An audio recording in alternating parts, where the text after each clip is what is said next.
যিনি ওয়াশিংটন ডিসিতে বসে বাংলাদেশে প্রতিনিধিত্ব করেন, বাংলাদেশের অনেক মানুষের না বলা কথাগুলা তুলে ধরেন স্টেট ডিপার্টমেন্টে এবং নিজেও অনলাইনে প্রোগ্রাম করেন। দস্তগীর, আপনাকে শুভেচ্ছা। ফজলুল বারী ভাই, আপনাকে অসংখ্য ধন্যবাদ। আপনি অস্ট্রেলিয়া বসে বাংলাদেশের এই দুঃসময়ে দুর্দিনে যে কাজ করে যাচ্ছেন, আপনাকে আমাদের পক্ষ থেকে স্যালুট। আমরা সবাই মিলে এই কাজগুলো করার চেষ্টা করছি। এটা বিবেকের তাড়নায় সবাই আমরা কাজকর্ম করি, এর ফাঁকে সময় বের করার চেষ্টা করি। দস্তগীর, আমরা একটা কথা শুরু করি। আপনি যেহেতু বাইরে থেকে কাজ করেন এবং খুব আলোচিত একটা বিষয়, দুটো রিপোর্ট পর বিবিসির রিপোর্ট প্লাস হচ্ছে আল জাজিরার রিপোর্ট, এই দুটো রিপোর্টকে আপনি কিভাবে দেখেন? বিষয়টা হলো যে আমরা ওই বিষয়টা বিশ্লেষণ করার আগে আরেকটা যে বিষয়গুলো আমাদেরকে আসলে তুলে ধরতে হবে, যে সেটা হলো মূলত গত 11 মাস বলেন আর 12 মাসের পর পড়লো এই সরকার, সেই সরকারের অনেক প্রতিদিনই এমন এমন কিছু ঘটনাগুলো সামনে নিয়ে আসছে, যে বিষয়গুলো আমরা আসলে যারা বিশ্লেষণ করি, আমি আল জাজিরার কথাও বলছি না, বিবিসির কথা বলছি না, আমরা যারা বিশ্লেষণ করি আমাদেরই আসলে এত বেশি তথ্য বা খোরাক চলে আসে কথা বলার বা বিশ্লেষণ করার, আমরা এই খেয়ে হারে ফেলি। কিন্তু মৌলিক বিষয় যেটা, সেটা হলো যে বাংলাদেশে ইতিমধ্যে এটা প্রমাণ হয়ে গেল 16ই জুলাইয়ে যে বাংলাদেশে আসলে যেই ক্ষমতার পট পরিবর্তন, তার সার্বিক সহযোগী, আপনি এটাও বলতে পারেন যে একদম যে ঠিকাদার হলো বাংলাদেশ আর্মি। না হলে 16ই জুলাই বিষয়টা নিয়ে আমি প্রথমেই আপনার প্রশ্নকে অ্যাভয়েড করেই আমি এই কথাটা এইভাবে তুলছি, এই জন্যে কারণ এই কথাটা এখনো তেমন করে বড় করে বিশ্লেষণ করা হচ্ছে না আমাদের গণমাধ্যমে, আমাদের ভাষায়, আমাদের কথায়। 16ই জুলাই আমার গোপালগঞ্জে তারা মার্চ টু গোপালগঞ্জ ডিক্লেয়ার করলো, যদিও তারা অন্য জায়গায় বলছে পথসভা বা অন্য কোনো নামে। কিন্তু এই যে কয়েকজন আমি বলবো যে যাদের এখনো রাজনৈতিক পরিপক্কতা দূরের কথাই, পড়াশোনার পরিপক্কতাও আসেনি, এই কয়েকজনকে মিলিটারি সাঁজোয়া যান দিয়ে, সরকারের সমস্ত প্রোটোকল দিয়ে, তাদের সামনে এবং পিছনে করে পাহারা দিয়ে তাদেরকে নিয়ে গিয়ে বাংলাদেশের প্রত্যন্ত অঞ্চলে যে একটা নতুন পার্টির জন্য চেষ্টা করা হচ্ছে রাষ্ট্রীয় পৃষ্ঠপোষকতায়, সেটা দিয়ে প্রমাণিত হলো যে এই মিলিটারি আসলে সমস্ত ক্ষমতার উৎস বর্তমান ডক্টর ইউনূসের।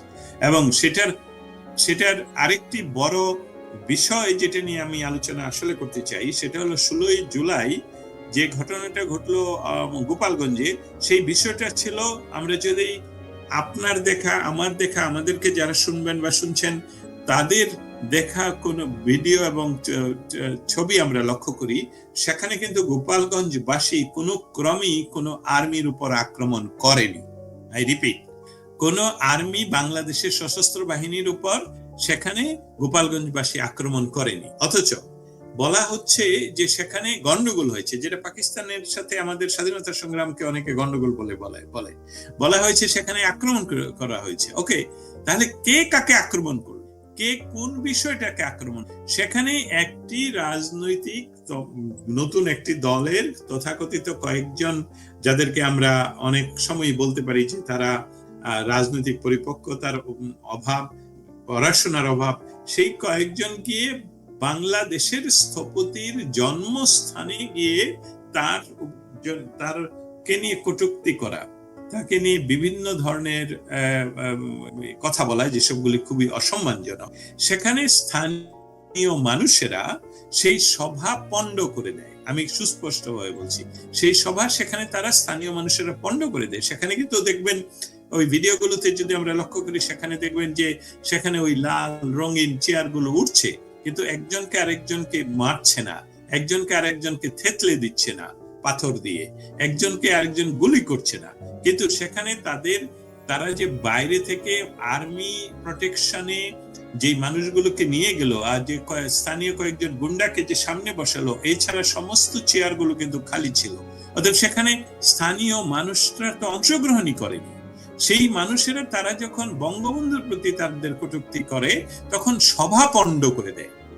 আমি এটাকে মেনশন করতে চাই, সভা পণ্ড করে দেয়া যদি বাংলাদেশের কোনো আইন দ্বারা এটা শাস্তিযোগ্য অপরাধ হয়ে থাকে, সেটা কোর্টে চালান হবে এবং কোর্ট এটার বিচার দেবে।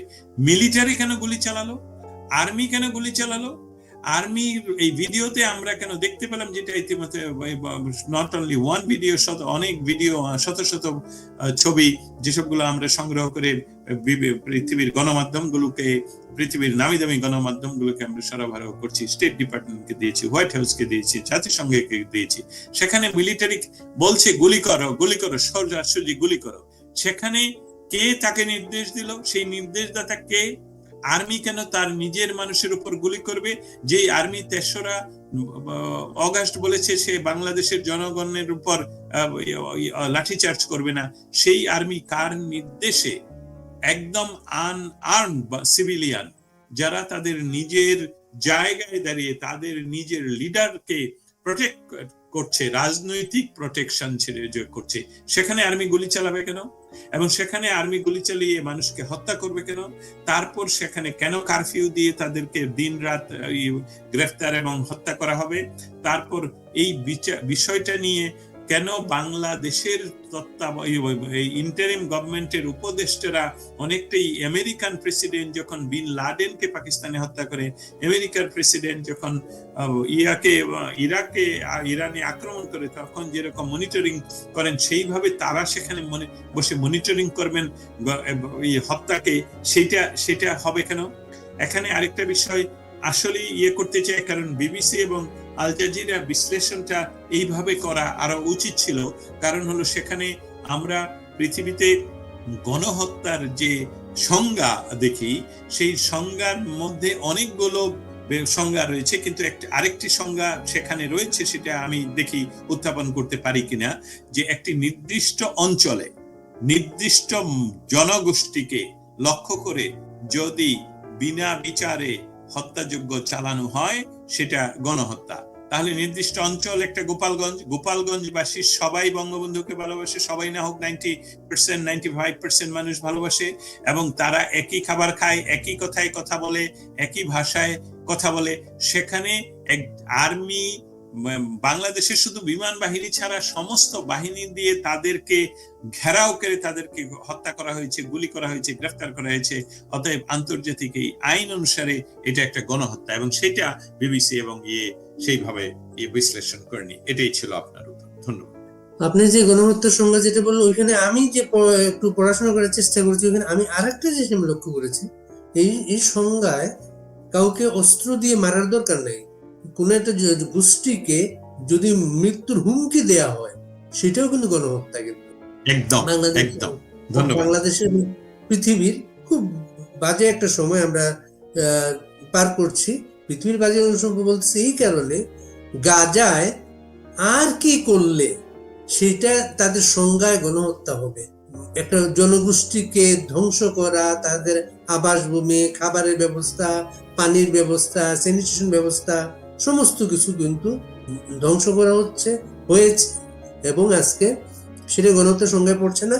প্লাস হচ্ছে বাংলাদেশ থেকে যারা মানবাধিকারের কথা বলেন, আমার শান্তিতে নোবেল বিজয়ী একজন প্রধান উপদেষ্টা আছেন, তিনি ওই বিষয়টা নিয়ে চুপ। বিশেষ একটা সময়ে তারা মার্চ ফর গাজা একটা কর্মসূচি দিয়েছিলেন, কিন্তু এরপরে আর কোনো দেখিনি। দর্শক জাহাঙ্গীর, আপনি সেনাবাহিনীর একটা বিষয়টা এনেছেন যখন, আমি একটু শেয়ার করি আপনাকে। আমি খোঁজ নিয়ে শুনেছি সেনাবাহিনী প্রধানের একটা বক্তব্য, যেটা অন রেকর্ড উনি বলেন নাই। বক্তব্যটা হচ্ছে, সেনাবাহিনীর ভিতরে এই প্রশ্নগুলো এসেছে যে বাংলাদেশে আরো তো রাজনৈতিক দল আছে, কাউকে তো সেনাবাহিনী পাহারা দিয়ে বেড়াচ্ছে না, এদেরকে কি কেন এটা করছে? সেনাবাহিনীর ভেতরে প্রশ্নটা উঠেছে। তখন এটা যখন সেনাবাহিনী প্রধানকে বলা হয়েছে, তিনি বলেছেন ওদের যে অবস্থা এখন, এই প্রোটেকশন যদি না দেওয়া হয়, ওদেরকে লোকজনকে মেরে ফেলবে, যে কোনো জায়গায় মেরে ফেলবে, তখন দায়িত্ব দেবে সেনাবাহিনীর উপরে, যেহেতু সেনাবাহিনী একটা পজিশনে আছে। আর একটা ব্যাপার আমি এই প্রসঙ্গে আপনার দৃষ্টি আকর্ষণ করি, আপনি কিছু লাইভ প্রোগ্রাম করেন বিভিন্ন সময়। কিছুদিন আগে রাতের বেলা আপনার ওয়াশিংটনের রাতের বেলা আপনি একজন প্রবাসী বাংলাদেশি ব্যক্তিত্বকে নিয়ে লাইভ প্রোগ্রাম করেছিলেন। তখন আপনার যেন কোনো মনে হচ্ছিল আপনার দর্শকদের এমন একটা বার্তা দেওয়ার চেষ্টা করছিলেন, বাংলাদেশে বিশেষ কিছু ঘটছে, রাত পেরুলেই হয়তো আমরা কোনো একটা খবর পাবো। বিষয়টা কি ছিল সেটা? আপনাকে অসংখ্য ধন্যবাদ সেটা এই বিষয়টা সামনে আনার জন্য। আরেকটা বলি, ওয়াকার সাহেবের যে বক্তব্য আপনি অফ দ্য রেকর্ড থেকে এনে যে কথাটা করলেন, তুলে ধরলেন, দুটাই বিশ্লেষণ করা খুবই জরুরি। জরুরি হলো এই, বাংলাদেশের 5ই অগাস্টের পরবর্তী সময়ে প্রতিবারই একটি বিষয় ঘটানো হচ্ছে আর্মির, স্পেশালি ওয়াকারের পক্ষে। সেটা কি, ওয়াকার কিছুদিন পর পরই উনি আসেন যে আজকে আমি বক্তৃতা করব, মানে এখন নয়, আমি বলছি আর কি, বক্তৃতা করব। তখন একটা আমাদের মনে একটা প্রশ্ন আসে, তাহলে উনি যে বলছিলেন 5ই অগাস্টে বলছিলেন যে দেশের নিরাপত্তার দায়িত্ব আমি নিলাম এবং সেখানে আমরা এখন রাজনৈতিক নেতৃবৃন্দের সাথে কথা বলছি, আমরা এখন প্রেসিডেন্টের সাথে দেখা করতে যাব এবং বাংলাদেশের শান্তি শৃঙ্খলা, তাহলে কি আমরা সেই বিষয়গুলো কি উনি উত্থাপন করবেন, সেটা কি প্রতিপালন করবেন, এরকম একটা ধোঁয়া উনি উঠাতেন, যেটা এখন সময়ের পরিবর্তনে, এই সময় যখন এখন আসলো 16ই জুলাই, তখন আমরা দেখতে পেলাম যে না, নিরস্ত্র বাঙালি সাধারণ মানুষের উপর এই আর্মি গুলি করছে। ওয়াকার সাহেব কিন্তু তখন আর এনাফ আর বলছেন না, উনি কিন্তু তখন আর মাইক্রোফোনে আসছেন, ভিডিওতে আসছেন। অতএব আপনি সেই যে বহুদিন আগে আমার যে লাইভ প্রোগ্রাম দেখছিলেন সন্ধ্যার সময়, আমাদের এখানে একটু অন্ধকার হয়ে পড়েছিল, সেই সময়ের কথাটা হলো যে এই ওয়াকার সাহেব যে বারবার যে প্রতিশ্রুতি দিচ্ছিলেন যে বাংলাদেশের মানুষের স্বাভাবিক মৃত্যুর গ্যারান্টি আছে, নিরাপত্তা, অতএব ধারণা করা হচ্ছিল যে উনি যে বক্তৃতা করবেন সেদিন, সেটাতে কি উনি এমন কোনো কিছু করবেন যেটাতে করে বাংলাদেশে আর কোনো মব কিলিং হবে না, আর কোনো অ্যাট্রোসিটি হবে না, আর কোনো গণ হত্যার পরিবেশ তৈরি হবে না। অতএব সেই উত্তেজনাটা যাতে সরাসরি মানুষের সামনে নিয়ে আসা যায়, সেই জন্য আমরা অ্যানালাইজ ছিলাম। কিন্তু 16ই জুলাই সেটা প্রমাণ করে দিল যে এই ঠিকাদার সেনাবাহিনীর প্রধান যিনি ওয়াকার, এই ওয়াকার সাহেব আসলে যাদের হয়ে, যে প্রভুদের হয়ে উনি কাজ করছেন, তাদের জন্য কাজ করার জন্য ওনার যত ধরনের অভিনয় করতে হবে, যতবার মোলা ঝুলাতে হবে, সেইগুলো উনি করেছেন। উনি না হলে এসে সভা করে কেন বললেন যে enough is enough, no more mob, আমরা ডিসেম্বরের মধ্যে নির্বাচন হতেই হবে, জানুয়ারিতে আমরা ব্যারাকে ফিরে যাব। উনি তো আর কিছুই এখন বলছেন না। তারেক জিয়ার সাথে দেখা করে ওনারা ডিসেম্বর থেকে নিয়ে গেলেন এপ্রিলে, এবং রোজার আগে পিছনে, এখন তারপর ঘটানো হচ্ছে ইয়েতে গোপালগঞ্জে গণহত্যা, তারপর শিশুদের স্কুলের উপর, আমি বলছি মাইলস্টোন স্কুলের উপর ফাইটার জেট ক্র্যাশ হওয়াতে সেখানে শিশুদের যারা নিহত হয়েছে তাদের সঠিক তদন্ত, সঠিক নাম্বার প্রকাশের জন্য, এবং এই ডক্টর ইউনূসের যে ব্যক্তিগত বন্ধু, যাকে উনি উপঢৌকন হিসাবে একটা মন্ত্রণালয় দিয়ে রেখেছেন, তার পদত্যাগ, এই সকল দাবিতে যখন আমাদের শিশুরা সচিবালয়ে ঘেরাও করে, তখন সেখানে আবার আর্মি গুলি করে, আবার একটা শিশুকে এবং বহু আহত হয়, এবং এসব ভিডিও দেখা যাচ্ছে। অতএব এই বিষয়টা একদম আপনার কাছে এখন ক্লিয়ার করে আমাদের শ্রোতা মণ্ডলীর কাছে উত্থাপন করছি যে আমাদেরকে আর মরিয়া প্রমাণ করিতে হবে না আমরা জীবিত ছিলাম। এই যে তিনি এই আর্মি প্রধান, তা উনি আপনি যে কথাটা অফ দ্য রেকর্ড থেকে এনে বলছেন যে কেন পাহারা দিচ্ছেন, এটা কত বড় আমি বলবো যে এই যুক্তিটা আসলে কোন নিয়মে খাটে যে তাদেরকে মেরে ফেলবে, অর্থাৎ তাদেরকে রক্ষা করতে পুরা গোপালগঞ্জবাসীকে গুলি করতে হবে, তাদেরকে রক্ষা করতে হলে চট্টগ্রাম এবং পার্বত্য চট্টগ্রামে তাদের গুলি করতে হবে, এবং তাদের হোটেলে পাহারা দিতে হবে সমস্ত নামি দামি যত সাজোয়া যান আছে যেটা যুদ্ধে ব্যবহৃত হয়। এদেরকে তো আপনারা পাকিস্তানি মিলিটারি যেই ফর্মুলাতে তাদের দেশ শাসন করে, একবার ইমরান খানকে নিয়ে আসে, আরেকজনকে নিয়ে আসে, এখন আরেকটাকে নিয়ে আসে, নির্বাচনের মাধ্যমে ক্ষমতায় বসায়, এবং ক্ষমতায় বসে তাদেরকে কাউকে কিন্তু 5 বছর কভার করতে দেয় না। অতএব এই ফর্মুলাতে যে বাংলাদেশে এই পাঁচটা ছেলেকে যাদেরকে দিয়ে মেটিকুলাসলি ডিজাইনের অংশ হিসেবে বাংলাদেশের সাধারণ ছাত্রছাত্রীদেরকে রাস্তায় এনে এখন তারা সেই সাধারণ ছাত্রছাত্রীদেরকে হুমকি দিচ্ছে, এখন আর্মি সেই সাধারণ মানুষের উপর গুলি চালাচ্ছে এই 5 জনকে রক্ষা করার জন্য। এটা সম্পূর্ণভাবে, যেহেতু অফ দ্য রেকর্ড, আমি মনে করি এটা একটা কোনো যৌক্তিক এটা কারণ হতে পারে না। আর যদি এটা যৌক্তিক ভাবেই উনি বলে থাকেন তাহলে ওনার কোর্ট মার্শাল হওয়া উচিত, কারণ ওনার কোনো দায়িত্ব নেই একটি রাজনৈতিক দলকে পাহারা দেয়া। ওনার দায়িত্ব যদি হয়ে থাকে, আগেই বলে রাখি, সশস্ত্র বাহিনীর কাজ কিন্তু, মৌলিক কাজ কিন্তু দেশের মানুষের নিরাপত্তা বিধান নয়। ওনাদের শপথ হলো 18 কোটি মানুষকে বহিঃশত্রুর আক্রমণ থেকে রক্ষা করবেন, আমাদের ভৌগোলিক স্বাধীনতা রক্ষা করবেন, আমাদের মানচিত্র রক্ষা করবেন, আমাদের 1 ইঞ্চি মাটিতেও যাতে বহিঃশত্রু দাঁড়াতে না পারে। কিন্তু এই আর্মি কি করছেন? এই আর্মি যদি বলা হয় ডক্টর ইউনূস মেটিকুলাসলি ডিজাইন করে ক্ষমতায় নিয়ে ওনাদেরকে ব্যবহার করছেন, that is already not true. It's proven that এই মিলিটারি ডক্টর ইউনূসের কে এনেছেন, বসেছেন, ডক্টর ইউনূসকে বলছেন আপনি যা খুশি করে বেড়ান, আমরা আমাদের মতন ক্ষমতায় করব। না হলে তাদের কোর্ট মার্শাল হওয়ার মৌলিক কারণটা হলো যে তারা একটা কোনো রাজনৈতিক পার্টিকে ওনারা করতে পারে না, প্রোটেকশন দেওয়ার অধিকার রাখেন না, আইনগত ভিত্তি। এবং আমি এটাও বলছি না যে এক দলকে দিতে হলে আরেক দলকে দিতে হবে, সেটারও আইনগত। তাদের যদি জানের নিরাপত্তাহীনতায় থাকে তাহলে তারা পুলিশ ডিপার্টমেন্টকে রিকোয়েস্ট করতে পারে এবং তারা সেটা অ্যাসাইন করতে পারে।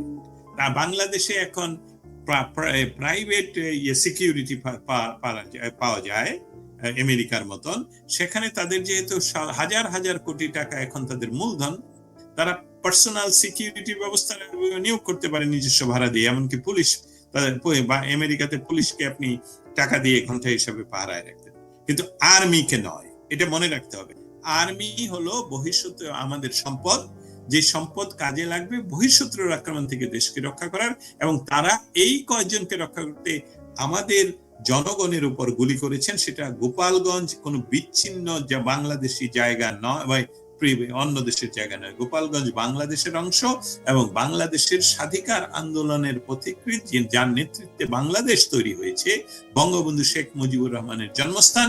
সেখানে ওনাদের প্রয়োজন ছিল এই পার্টি, এই যে 5 জন, তারা যে বলছে march to Gopalganj, militant word ব্যবহার করছে, তাদেরকে গ্রেফতার করা উচিত। আর্মি তাদেরকে বাধা দেওয়া উচিত ছিল যে no, you cannot do that. তোমরা বলছো পথসভা করছো, আমরা কি করছো সারা দেশে, আর এখানে মারছো, এটা তো মিলিটেন্ট বিষয়। সো তারা জনগণকে প্রোটেক্ট না করে তারা প্রোটেক্ট করলো যাদেরকে তারা ক্ষমতায় বসিয়ে 4-5 বছর পরে আবার ফেলে দিয়ে আবার কাউকে বসাতে চায় সেই পরি। ধন্যবাদ। দস্তগীর জাহাঙ্গীর, আমরা বাইরে আছি, এর জন্য আমরা মিডিয়ার মানুষ, সেনাবাহিনী সম্পর্কে যেভাবে খোলামেলা আলোচনা করছি, বাংলাদেশের অনেকেই তা করতে পারেন না। আপনি একটু শব্দ ব্যবহার করেছেন ঠিকাদার। এই ঠিকাদার শব্দটা, এটাও কিন্তু বাংলাদেশ বসে কেউ করার চিন্তা করবেন না। যেমন এটার নানা অর্থ হতে পারে, যেমন ডেপুটি কমিশনার, ডিসি, জেলা প্রশাসক, আর কমিশনার বাংলা আছে এটা দালাল। কমিশনার যে দালালি করে তার নামও কমিশন হতে পারে। আপনার কাছে আমার একটা প্রশ্ন, যেটা যেহেতু সেনাবাহিনী প্রসঙ্গে আমরা আছি, এই সেনাবাহিনী কিন্তু সেনাবাহিনীর প্রধান উপদেষ্টাকে বিভিন্ন সময় একটা ব্ল্যাঙ্ক চেক দিয়ে রেখেছেন। উনি যতক্ষণ আছেন উনার কাজে উনারা সব ধরনের সহযোগিতা করে যাবেন। এটার একটা শর্ত এক পর্যায়ে ছিল, যদি ডিসেম্বরের মধ্যে নির্বাচনটা হয়, জানুয়ারি থেকে সেনাবাহিনী ফেরত যাবে। ডিসেম্বরের মধ্যে নির্বাচনের কোনো অবস্থা বা দাবিও এখন আর নেই। সেই অবস্থায় সেনাবাহিনী কন্টিনিউ করছে। আপনি আরেকদিন খেয়াল করবেন, গোপালগঞ্জ নিয়ে সর্বশেষ একটা কমিশন গঠন করা হয়েছে, তদন্ত কমিশন। সেই তদন্ত কমিশনের মাধ্যমে যে তাদের ক্রাইটেরিয়া ঠিক করে দেওয়া হয়েছে, কে আক্রমণ করেছে, কিভাবে আক্রমণ করেছে, সেনাবাহিনী যে গুলি করেছে বা সেনাবাহিনী কি সেই অংশটা নাই। কিন্তু এখানে কিন্তু আরো আরো যাদের বিরুদ্ধে আক্রমণ হয় নাই, মামলা যাদের হয় নাই, তাদেরকেও কিন্তু কমিশনের সুপারিশের মাধ্যমে তাদেরকে আনা হবে। সেটা যেখানে গোপালগঞ্জ থেকে খবর পাই আমরা, নদীমাতৃক এলাকা, প্রচুর মানুষ এখন নৌকায় বাস করেন, প্রচুর মানুষ এখন ধান খেতে বাস করেন, বাড়িঘরে থাকতে পারছেন না, কিন্তু আমরা তুলে ধরতে পারছি না সেটা। এই বিষয়টা আসলে আপনি বলেছেন যে ছবিগুলা বিভিন্ন আন্তর্জাতিক মিডিয়ায় দেওয়া হচ্ছে, গোপালগঞ্জটাকে আর কি করা যায় স্টেট ডিপার্টমেন্টের মাধ্যমে? দেখুন, একটি বিষয় আমাদের মনে রাখতে হবে যে ডক্টর ইউনূস ক্ষমতা দখল করার পর কিন্তু আন্তর্জাতিক গণমাধ্যমগুলো ইনক্লুডিং নিউ ইয়র্ক টাইমস কিন্তু তাকে কোনো ধরনেরই স্পেস দেয়নি যে তার খুব কিছু করেন। তারা সবসময়, আমি উদাহরণ একটু আগেও দিলাম অন্য জায়গায়, আমি আপনাকেও বলি, সেটা হলো যে অগস্ট মাসে উনি ক্ষমতা দখল করলেন, সেপ্টেম্বর মাসে উনি আসলেন জাতিসংঘে নিউ ইয়র্কে। সেখানে উনি গদগদ হয়ে তার নেটওয়ার্কিং পাওয়ার দেখানোর জন্য উনি নিজেই গেলেন সদর দপ্তরে টাইমসের, এবং সেখানে সাংবাদিকের করা প্রশ্নের উত্তরে উনি কিন্তু নির্দ্বিধায় মিথ্যা কথা বলেন, এবং সেই সাংবাদিক পরপর 3 বার ওনাকে জিজ্ঞেস করেন যে বাংলাদেশে মব কিলিং হচ্ছে, আপনার ইন্টারিম সরকার এর জন্য কি করছে? উনি বলছেন না, এটা সত্য কথা নয়, এরকম কিছু হচ্ছে না, পরাজিত যারা ক্ষমতায় ছিল স্বৈরাচার, তারা দেশ থেকে পালিয়ে গেছে, এখন দেশে শান্তি বিরাজ করছে, সমস্ত ঠিক। ওই ভদ্রমহিলা আবার বললেন যে আমাদের কাছে রিপোর্ট আছে যে বাংলাদেশে মব কিলিং হচ্ছে। আমার প্রশ্ন আপনার কাছে এইভাবে রিপিট করলেন, তো উনি আবারও বললেন যে না। তারপরে উনি ফাইনালি বললেন যে আমার কাছে আছে প্রমাণ যে বাংলাদেশে মব কিলিং হচ্ছে, এই বিষয়ে আপনি বলেন। লোকটা বললো যে এটা অতিরঞ্জিত। তা আমি এই কথাটা এখন কেন বললাম যে আন্তর্জাতিক গণমাধ্যম, আপনি দেখেন ব্রিটেনে সে যখন গেল, সে যে ইন্টারভিউ দিল, সেই ইন্টারভিউ সে তার প্রচার ব্যবস্থা এক ধরনের বলে, যখন আমরা দেখলাম রিয়েল ইন্টারভিউ তখন দেখা গেল যে তাকে তুরোধনা করা হলো এবং তাকে সরাসরি বলা হলো যে বাংলাদেশে যদি গণতান্ত্রিক পরিবেশ আনতে চান তাহলে তো আওয়ামী লীগকে বাদ দিয়ে আপনি নির্বাচন করবেন, এটাকে গণতান্ত্রিক পরিবেশের জন্য এখানে। সেই কথাগুলো তার যে প্রেস আছে সেখান থেকে বলা। এইগুলো গণমাধ্যম, আন্তর্জাতিক গণমাধ্যম কিন্তু তাকে চোখে রাখছে আমাদের কারণেই শুধু নয়, তাদের নিজস্ব ব্যবস্থাও রয়েছে বাংলাদেশে। কিন্তু বাংলাদেশের সাধারণ মানুষ ছাড়া তো আমাদের কাছে নিউজ ভিডিও গুলো আসে না, কারণ গণমাধ্যমে তো আসছে না। আপনাকে এটা উদাহরণ দেওয়াই সম্ভব, যখন ঢাকাতে মন্দির ভেঙে দেওয়া হলো ওই বুলডোজার দিয়ে, সেখানে আমার মনে হয় যমুনা টেলিভিশনের একজন রাস্তায় রিপোর্টার, সে যখন একজনকে তারপরে দোল যাত্রায় তাকে যখন জিজ্ঞেস করা হলো যে আপনারা কেমন আছেন, কি করছেন, সেই ভদ্রমহিলা পরপর উনি কথা বলা শুরু করলেন যে আমাদের মন্দির ভেঙে দেওয়া হচ্ছে, অমুক তমুক দেওয়া হচ্ছে। এই রিপোর্টারের বডি ল্যাঙ্গুয়েজ যদি দেখেন, সে দ্রুততম সময়ে কথা চেঞ্জ করে সে ঘুরে অন্যদিকে গিয়ে এই লাইভ বন্ধ করে দেয়। আর তার চেহারা দেখলে, তার সন্ত্রস্ত অবস্থা দেখলে, যে তাকে তো এখন এই মহিলাকে যে কথা বলতে দেওয়া হলো, এটার জন্য তার চাকরি যাবে, জেল হবে, এমনকি মব কিলিং হবে। এবং সেই সাথে আরেকটা বিষয় দেখা যাচ্ছিল, যিনি উপস্থাপিকা স্টুডিওতে আছেন তিনিও দ্রুততম সময়ে কথা বলে অন্যদিকে চলে যাচ্ছেন, কারণ তারও অবস্থা খারাপ হবে। এই হলো বাংলাদেশের বর্তমান অবস্থা। এই অবস্থা থেকে আমরা যে কাজটুকু স্টেট ডিপার্টমেন্ট এবং হোয়াইট হাউসে যেটা করছি, সেটা হলো এই অবস্থাটাকে প্রতিদিন উত্থাপন করা। যখনই সুযোগ, প্রতিদিন উত্থাপনের কথাটার অর্থ হলো যে এটা তো শুধু বাংলাদেশ বিষয়ে তো প্রেস ব্রিফিং হয় না। প্রেস ব্রিফিংটা হয়, আপনি একটু আগে গাজার কথা বলছিলেন, প্রেস ব্রিফিং এ সেই বিষয়টা প্রায় 1 ঘন্টা ব্যাপী ওইটা চলে, পৃথিবীর হাজার হাজার শত শত সাংবাদিকরা সেটা নিয়ে প্রশ্ন করার জন্য হয়ে থাকে। তো সেখানে এই বাংলাদেশ বিষয়গুলো তাদেরকে দেয়া, এবং এই বিষয়গুলো যে হচ্ছে যে এই যে মিলিটারি যে গুলি করলো, আমার যে লিখিত প্রশ্ন উত্থাপন করা হয়েছে যে বাংলাদেশের এই আর্মি জাতিসংঘের শান্তি বাহিনী হিসাবে বিভিন্ন দেশে গিয়ে শান্তি রক্ষার কাজ করেন, তার যেই শান্তি বাহিনীর যে ফান্ডিং হয় তার একটা বড় অংশ আমেরিকা অর্থাৎ আমেরিকার সরাসরি অনুদানের পয়সায় বা যারা যারা আয় করে তারা বাংলাদেশে তাদের নিজের মানুষই করছে। এখন উত্তর পাইনি, আমি সেটা জানাবো। অতএব আমাদের যে কাজগুলো করতে হবে সেটা হলো যে আমরা তো শুধু একটা আমাদের আর্মি খারাপ এটা উত্থাপন করি না, এটাই শেষ কথা। আমি ঠিকাদার শব্দটা আপনি যদিও বলছেন যে বাংলাদেশে বলেন না, হ্যাঁ বাংলাদেশে যারা এখন ক্ষমতাসীন, যে সকল ছাত্ররা ক্ষমতাসীন তারা কিন্তু জগন্নাথ কলেজের সামনে কয়েক মাস আগেও মিছিল করেছে যে কি আর আর্মি হলো ঠিকাদার। কারণ তারা জানে আর্মি ঠিকাদার, কারণ যে মেটিকুলাসলি ডিজাইনের যে টাকাগুলো ভাগ করা হয়েছে সেখানে অবশ্যই কোনো না কোনো ভাগ সবার কাছে গিয়েছে। নাহলে আর্মি যদি নিরস্ত্র মানুষের উপর গুলি না করবে তাহলে তো গোপালগঞ্জের এই অ্যাট্রোসিটি বা গণহত্যা চালানোর কথা নয়। আর্মি যদি মানুষের পক্ষে দাঁড়াবে তাহলে সেদিন কেন যাত্রাবাড়ি এবং এয়ারপোর্টকে ওপেন করে দেওয়া হলো? আরেকটা উদাহরণ, আপনি আর আমি কি কোনো প্রমাণ দিতে পারবো যে সেদিন গণভবনের কোনো গেট ভেঙে মানুষ ঢুকেছে? এটা তো খুলে দেওয়া হয়েছে, আর্মি খুলে দিছে। আপনি কি কোনো প্রমাণ দিতে পারবো যে এই উত্তেজিত সাধারণ নাগরিকেরা যারা সেদিন নেমে আসছিল, সাধারণ নাগরিক বলছি কারণ এটা মেটিকুলাসলি ডিজাইন করে তাদেরকে আনা হয়, এবং তারা যে দেশের সবচেয়ে মর্যাদাপূর্ণ স্থান আমি বলবো আমাদের জাতীয় সংসদ ভবন, সেখানে কি দরজা ভেঙে ঢুকেছে তারা? নো, তাদেরকে খুলে দেওয়া হয়েছে। তাদের এই জন্যই তারা ঠিকাদার, এবং এটার জন্য সমস্ত মিলিটারি দায়ী নয়, এটার জন্য সমস্ত আর্মি দায়ী নয়।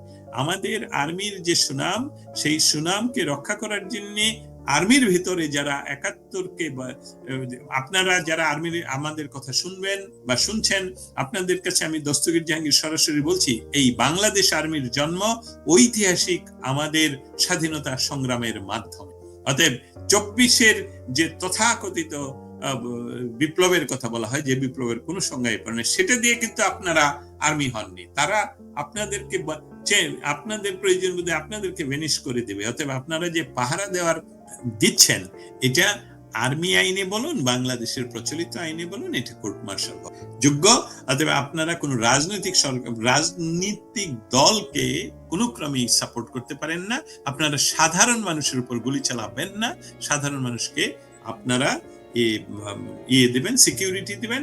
আর এই বিষয়গুলো আমরা যুক্তরাষ্ট্রকে উত্থাপন করার চেষ্টা করছি। যুক্তরাষ্ট্র এই বিষয়গুলো সম্বন্ধে খুব ভালো করে অবগত আছেন, কিন্তু সাথে সাথে এটাও বলি যে বাংলাদেশের বর্তমান ইন্টারিম সরকার যেহেতু জনগণের নির্বাচিত সরকার নয়, তার কোনো রাজনৈতিক নেই, যেটা বলে সাপোর্ট নেই। অতএব তারা যত ক্ষমতায় থাকার জন্য তাদের বিদেশি প্রভুদের যা প্রয়োজন শুধু টুকু নয়, আরো যা না প্রয়োজন সেটা দেওয়ার জন্য তারা এখানে ওয়াশিংটন ডিসিতে অন্তত পক্ষে 10টি অফিস মেনটেন করে, এবং তারা এখানকার ডিপার্টমেন্ট বলা হয়, যে সবগুলোকে মন্ত্রণালয় বলা হয়। প্রতি মন্ত্রণালয়ে তারা প্রতিদিনই বিভিন্ন ধরনের মিটিং মিছিল করে যাচ্ছে, এবং সেখানে বাংলাদেশকে তারা বিকিয়েছে। এই হলো আপনি স্টেট ডিপার্টমেন্টের সর্বশেষ ব্রিফিং একটা টোন আমি আমার লক্ষ্য করেছি। এই টোনটা বলা হয়েছে বাংলাদেশের নির্বাচনটা বাংলাদেশের অভ্যন্তরীণ বিষয়। এটা কিন্তু আগে কিন্তু আমেরিকানরা সবসময় এরকম বলতো না, কিন্তু এটা কি বর্তমান সরকারের প্রতি কোন যে তাদের সরকার এটা সেটাকে বোঝানোর চেষ্টা হয়েছে? হ্যাঁ, আমি একটু ফজলুল বারী ভাই, আমি ওইভাবে আসি। আপনি যদি আমার এবং পূর্বে আরো একজন যে ছিলেন তার প্রশ্নের উত্তরে তাদের কথা শুনে থাকেন, তাহলে এই যে কমেন্ট যেটা আপনি করলেন এটার একটু ব্যাখ্যা করা প্রয়োজন, এটা একটু এক্সটেন্ড করে বলা হয়। তারা কিন্তু সবসময়, এমনকি বাইডেন প্রশাসনের সময় সবসময় বলতো যে বাংলাদেশের জনগণ, বাংলাদেশের নির্বাচন বাংলাদেশের জনগণের, বাংলাদেশের বিষয়, তার বাংলাদেশের জনগণ ডিসাইড করবে তারা কার দ্বারা শাসিত হতে চায়, কারা তাদেরকে শাসন করবে। সেটাতে যুক্তরাষ্ট্রের কোনো ধরনের ইন্টারেস্ট নেই। একটি পার্টির উপর আরেকটি পার্টিকে তারা প্রাধান্য দেয় না। এটা একটু ব্যাখ্যা করে বলতো ম্যাথিউ মিলারের কথা। উনি যেটা বলছেন এটা একই কথা বলছেন, কিন্তু এটা শর্ট ভার্সন। তার জন্য মনে হচ্ছে যে না এখন কি তার মানে নির্বাচন we don't care, it's not like that. সেখানে যে কথাটা আরো সংযুক্ত করা হতো সেটা হলো যে আমরা বাংলাদেশে একটা ফ্রি ফেয়ার ইনক্লুসিভ নির্বাচন দেখতে চাই, এটা আগে বলা। এখন এখানকার বিষয়টা হলো এরকম, আগে আমরা সময় পেতাম 2 ঘন্টা, এখন সময় পাই 30 মিনিটস। এই 30 মিনিটসের ভিতরে যিনি আমাদেরকে ব্রিফিং করেন তিনিও বিষয়গুলো ম্যাক্সিমাম টাইমে খুব শর্ট ভার্সনে ইয়ে করেন। অতএব এখানে ডক্টর ইউনূসকে একচ্ছত্রভাবে ছেড়ে দেওয়া যে নির্বাচন বাংলাদেশের নিজের বিষয়, তারা নির্বাচন করুক আর না করুক এটা নিয়ে আমরা মানা গলাবো না, এটা এই বিষয়টা সঠিক না। আমেরিকা যুক্তরাষ্ট্র শুধু যুক্তরাষ্ট্রের সরকার না হয় তাদেরকে সমর্থন করবে, কিন্তু যুক্তরাষ্ট্রের যে সকল মেকানিজম যুক্তরাষ্ট্রকে রক্ষা করার, যে মেকানিজম গুলো খুব গণতান্ত্রিক উপায়ে একচ্ছত্রভাবে একজন বলে দিলেই হবে না, সেখানে বাংলাদেশের সাথে যুক্তরাষ্ট্রের দ্বিপাক্ষিক বলেন অন্যান্য অর্থনৈতিক সম্পর্ক তৈরি এবং লং টাইম রাখার জন্য বাংলাদেশের ব্যবস্থা নির্বাচিত সরকারের সাথে না হলে এখানকার কংগ্রেস সহ বিভিন্ন সরকারি প্রতিষ্ঠানে তাদের বিপদ ঘটবে। যার জন্য বাংলাদেশের নির্বাচিত সরকারের সাথে কাজ করেন আমেরিকা উদ্গ্রীব, এবং সেটা যত দ্রুততম সময়ই হবে সেটাও আমেরিকা চায়। এটাই হলো ভিতরের খবর। কিন্তু সেই সাথে এটাও বলি, ডক্টর ইউনূস এটাকে ভূতা করে দেওয়ার জন্য, এটা যাতে না ঘটতে পারে সেটার জন্য বহু চেষ্টা চালাচ্ছেন, সময় কিনতে পারছেন, এটা হলো। আপনি আমেরিকাতে বসে আমেরিকার ভেতরটা দেখেন, স্টেট ডিপার্টমেন্টটা দেখেন, প্লাস এখন সারা পৃথিবীর সাথে আমেরিকার একটা বিশেষ সম্পর্ক টেরিফকে কেন্দ্র করে বাংলাদেশের সাথেও। ও বাংলাদেশের সর্বশেষ বাণিজ্য উপদেষ্টা বলেছেন প্রকাশ না করার শর্তে তার একটা চুক্তিতে উপনীত হয়েছেন বা হচ্ছেন, এমন একটা বিষয়। কিছু কিছু সামাজিক যোগাযোগ মাধ্যম কিছু কিছু পাতা বেরিয়েছে, চুক্তির গোপন এই আছে। আপনি আসলে কি ব্যাখ্যা করবেন পুরো পরিস্থিতিকে? আপনি প্রশ্নের ভিতরেই আসলে আমার উত্তরটুকুর একটাই অংশ রয়ে গেল। এই কিছু পাতা আমার কাছেও এসেছে এবং সেটার উপরে কনফিডেন্সিয়ালও লেখা, আর আমি কোনো মাধ্যম থেকেই এটা ভেরিফাই করতে পারিনি যে এটা আসলে অরিজিনাল কোনো ডকুমেন্ট। অতএব এটার উপর ভিত্তি করে আমি কোনো ধরনের অ্যানালাইসিসও করিনি, কোনো ধরনের সংবাদও কথা বলিনি। তবে যেহেতু আপনি প্রশ্ন করেছেন সেই জন্য বলি যে এটা আমেরিকান যে সংস্থার সাথে তাদের যে কথাটা বলা হচ্ছে, যে চুক্তিটার কথা বলা হচ্ছে, সেটা নিয়ে আমেরিকান সরকারের পক্ষ থেকে এমনকি তাদের বাণিজ্য ডিপার্টমেন্ট থেকে তাদের ওয়েবসাইটে ঘুরে তাদের প্রেস বিজ্ঞপ্তি বা সংবাদ মাধ্যম কোনো কিছু থেকেই কোনো ধরনের শব্দটুকু পাওয়া। সো এখন বিষয়টা হলো যে স্টেট ডিপার্টমেন্টের কাছে এটার কোনো প্রশ্নের গুরুত্ব নেই, কারণ এটা স্টেট ডিপার্টমেন্ট করেনি, এটা স্টেটে এই মন্ত্রণালয়ের বিষয় নয়। অতএব যেই মন্ত্রণালয় নয়, শুধু না, সেটা ট্রেড কমিশন বোধহয়, আমি যদি ভুল না বলে থাকি, তা সেই কমিশনের আমি ওয়েবসাইট ঘুরে দেখলাম যে বাংলাদেশের লেটেস্ট যে সকল চুক্তির উল্লেখ সেখানে আছে, সেটা এই মাসের এই কোন সময়ের। এখানে প্রেস, আমাদের বাংলাদেশ দূতাবাসের যিনি এখন বর্তমানে প্রেস মিনিস্টার, তিনি তার সামাজিক মাধ্যমে সেই মিটিং এর কিছু ছবি দিয়ে বলেছিলেন যে আপনারা এটা ব্যবহার করতে, কিন্তু সেই ছবিতে নিউজ করার জন্য কোনো তথ্য দেওয়া হয়, এটা কিন্তু বিপরীতমুখী। বাংলাদেশে বসে যারা বলছেন তারা বলছেন যে আমাদের হলো যে এটা হলো টপ সিক্রেট না বলে কনফিডেন্সিয়াল, আমরা এটা প্রচার করতে পারবো না। অতএব এটা বাংলাদেশের আইন বিরোধী হবে, কারণ বাংলাদেশের সাথে অন্য দেশের যে বাণিজ্যিক চুক্তি হবে সেটা প্রকাশ করা যাবে না, তাহলে তো এটা গোপন চুক্তি, এবং গোপন চুক্তির জন্য তো রাষ্ট্র কাউকে দেয়নি, ক্ষমতা দেয়নি, সার্বভৌম রাষ্ট্র গোপন কোনো চুক্তির ক্ষমতা দেয়নি। এবং সেই টেকনিক্যালি সেটা কি করতে হবে, যদি হয় সামরিক চুক্তি, যদি হয় সিকিউরিটির চুক্তি, তাহলে সেটা নিয়ে নিশ্চয়ই কোনো প্রভিশন আছে, যে সেটা আমি বলতে পারবো না বা জানি না। কিন্তু এই বিষয়টা যেটা হলো বাণিজ্যিক চুক্তির কথা হচ্ছে, অর্থনৈতিক যে বাণিজ্যিক চুক্তি, এটা গোপন থাকবে, এটাতে আসলে রহস্যজনক। বা আমেরিকান কোন ডিপার্টমেন্ট থেকে আমরা এখনো কিছুই ভেরিফাই করতে, এবং যেটা বললাম যে প্রেস মিনিস্টার নিজেও কি বলছেন, আমি সেটা সংযুক্ত আমি সেটা বলছিলাম যে এখানকার দূতাবাসের, বাংলাদেশ দূতাবাসের প্রেস মিনিস্টার যে ছবি দিয়ে, সেখানেও কিন্তু উনি কি চুক্তি হয়েছে, গোপন চুক্তি নাকি কিছুই বলেন, ছবি দিয়ে শুধু বলছেন যে আপনার এই ছবি নিউজের জন্য ব্যবহার, ইটস ওপেন টু ইউজ। তার মানে অর্থ হলো বাংলাদেশে বসে সরকার যেটা বলছে, এখানে প্রেস মিনিস্টার যেটা বলছে, এটার সাথেও এক কথার সাথে কথার মিল নেই। অতএব এইসবগুলো সবই হলো ধোঁয়া সৃষ্টি করা, কুয়াশা সৃষ্টি করা, মেটিকুলাসলি ডিজাইনের অংশ কিনা। জেট ফাইটার জেটটা পড়ে গেল, সেটা নিয়ে এত ধোঁয়াশা কেন? এটা অ্যাক্সিডেন্ট হলে অ্যাক্সিডেন্ট, তাহলে সরকার দায়িত্ব নিবে। আর অ্যাক্সিডেন্ট না হলে, এটা যদি হয়ে থাকে, সমস্ত কিছুই একটা এমন একটা ধোঁয়াশা সৃষ্টি করা হচ্ছে, যাতে করে নির্বাচন, এখন যেহেতু ডিসেম্বরের কথা আর বলাই হচ্ছে না, নির্বাচন আদৌ হবে কিনা, আর হলে আর্মি যেভাবে কাজ করছে তাতে আমার কাছে মনে হচ্ছে যে এই আর্মি এই কয়েকটা ছেলেকেই বাংলাদেশের ক্ষমতায় বসাবে, আর পিছন থেকে, কারণ এদের তো অন্য কোনো পাওয়ার নেই, এদের তো জনগণের পাওয়ার নেই। ওদের প্রয়োজন ক্ষমতা বসানো, আর্মি পিছন থেকে দেশ চালাবে পাকিস্তানি পন্থায়। এটা হলো আমার ধারণা। ধন্যবাদ। এই আলোচনার বিষয়বস্তু অত্যন্ত সংবেদনশীল ও রাজনৈতিকভাবে গুরুত্বপূর্ণ। বাংলাদেশের সেনাবাহিনীকে গণহত্যার দায়ে আন্তর্জাতিক পরিসরে তুলে ধরার বিষয়টি শুধু দেশের ভাবমূর্তিই প্রশ্নবিদ্ধ করে না, বরং জাতীয় নিরাপত্তার দৃষ্টিকোণ থেকেও উদ্বেগজনক। মার্কিন স্টেট ডিপার্টমেন্টে এই নিয়ে আলোচনা মানেই বিষয়টি এখন আন্তর্জাতিক অঙ্গনে একটি আলোচিত ইস্যুতে পরিণত হয়েছে। দস্তগীর জাহাঙ্গীর ও ফজলুল বারী উভয় রাজনৈতিক বিশ্লেষক এবং সরকার বিরোধী মনোভাবের জন্য পরিচিত। তাদের বক্তব্যে বিশ্লেষণ থাকলেও অনেক সময় একপাক্ষিকতা এবং অতিরঞ্জন লক্ষ্য করা যায়। যেমন, গণহত্যা শব্দটি ব্যবহার অত্যন্ত গুরুতর একটি অভিযোগ, যা নিরপেক্ষ ও শক্তিশালী প্রমাণ ছাড়া আন্তর্জাতিক পরিসরে ব্যবহার করা রাজনৈতিকভাবে বিপজ্জনক হতে পারে। মার্কিন যুক্তরাষ্ট্র অনেক সময় মানবাধিকার ইস্যুতে প্রেশার টুল হিসাবে এসব ইস্যু তোলে, কিন্তু বাস্তবে তেমন কিছু ঘটে না। তাই এই আলোচনা কতটা কার্যকর হবে বা এর ভিত্তি কতটা শক্ত, তা যাচাই করা দরকার।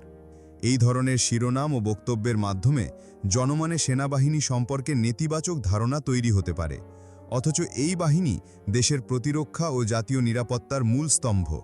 কোনো বাহিনী বা প্রতিষ্ঠানের বিরুদ্ধে অভিযোগ থাকলে তা অবশ্যই আইনি প্রক্রিয়ায় প্রমাণ করতে হবে, মিডিয়া ট্রায়াল বা আন্তর্জাতিক লবিং ভিত্তিক প্রচারণা নয়।